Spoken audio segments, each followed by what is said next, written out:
Welcome to the 250 kilometer review of the Gotway Monster 84 volt 2400 watt hour.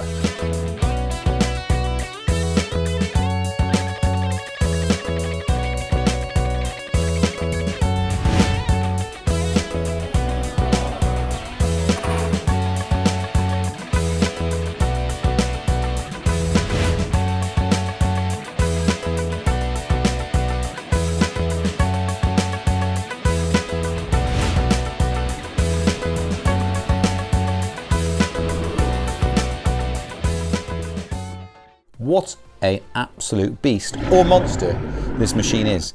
The only issue I've had is that the Gotway Monster sign is coming off. It's unstuck, as I said it would, as I unboxed it and went, oh, that's going to come off. So apart from that, it has been an absolute joy to ride, and very, very quickly got to 250 kilometers. Cracking machine. So the thing with it is, it does take a long time to charge. So if you're doing your short bursts as you would normally do, like 8 miles, and then sticking it on charge, you won't know any difference.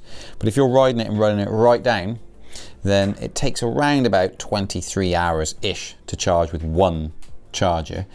You can get port splitters, which I've got one. We've run out of stock now.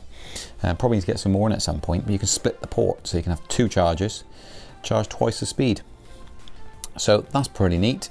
But anyway, apart from that, so it's a long charge time, but then it is a massive battery, so that's what you get. So it's not like it's abnormally long, it's just because it's such a big battery.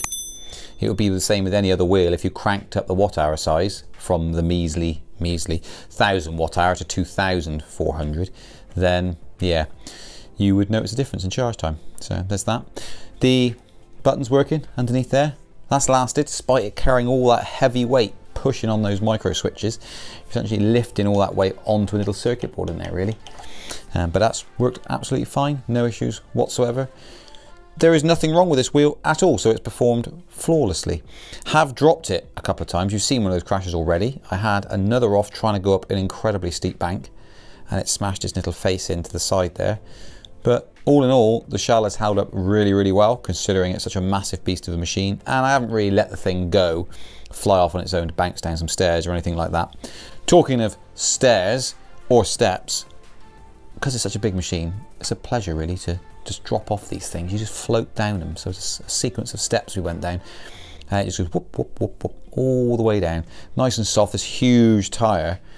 You really know it when you're on the road, so just trundling on the road, it's epic. It just sits, such a heavy machine, it just sits on the road nicely, and all you got to do is concentrate on leaning forward and enjoy the ride, essentially. So it's a big range wheel in essence. If you ride flat out, then as I saw in the first video, if you haven't seen it, go back and watch it, you can kill the battery by going flat out everywhere, which we don't recommend anyway. If you're going above a speed that you can run out of, you can have some serious injuries if you come off one. If they cut out or you hit a pothole or any of those things, then yeah, you can run the battery down pretty quick, but normal average speeds, this is going to be the longest range wheel you can get, is the Monster. So absolutely amazing piece of kit.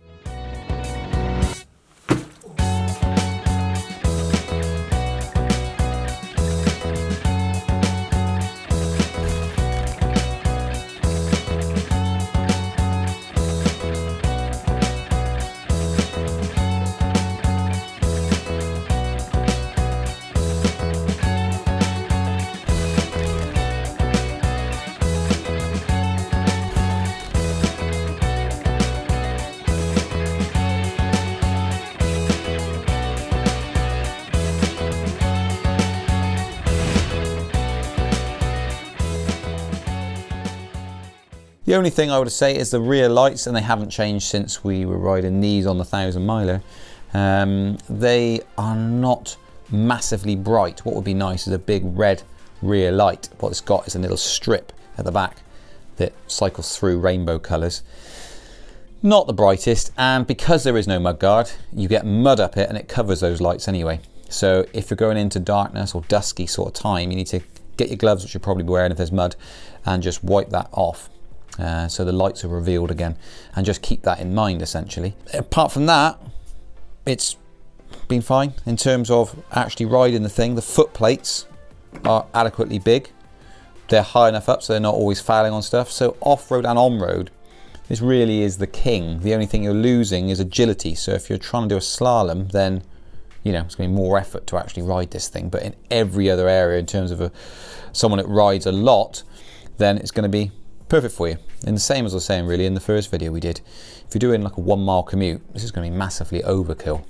Unless you're in an area with no electricity, and so you can only get there every now and again, then obviously you can ride this for a week without charging, as opposed to having to quickly rush back and get it on charge as soon as possible. This, you essentially get it at the back of your car or wherever, take it out of your house, and you're going to have charge in it even if you've forgotten to put it on for 3-4 days. So cracking from that point of view. The other brilliant thing about it is the seat, which we do sell on the site. Now this just fits on, as simple as that really. I think I've got it in the right place. It's hard to tell sometimes. There we go. It's a square brick which goes on top. It's probably the ugliest seat I've ever seen, but it is pretty comfortable, to be fair. And it just slots on.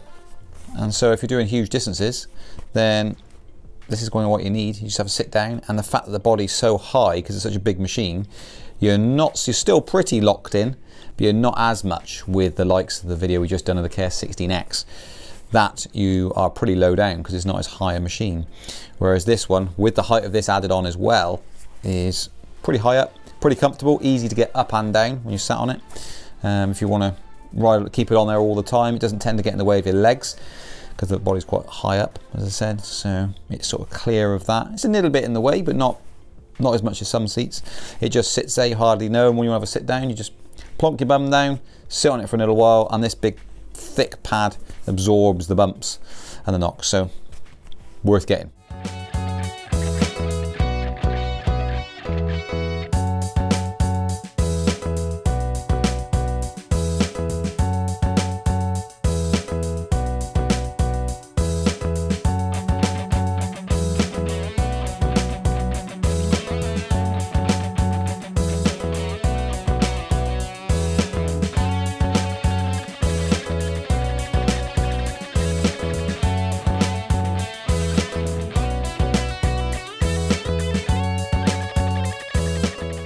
The tyre being a cross tyre essentially, so it's good for road and off-road. I found in all the mud and the slippy stuff, it's gripped in really nicely, and of course you've got all that extra weight on there pushing the tyre down in anyway.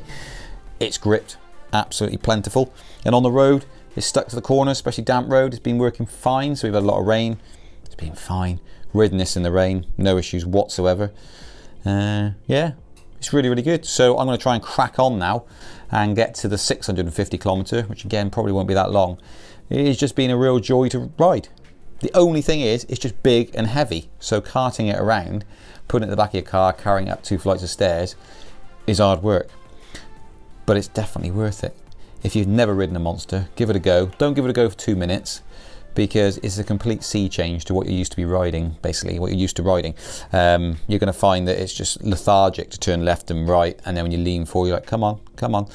But it is to be expected, and it is the Rolls Royce of road riding wheels, and off-road you can just absorb all the bumps.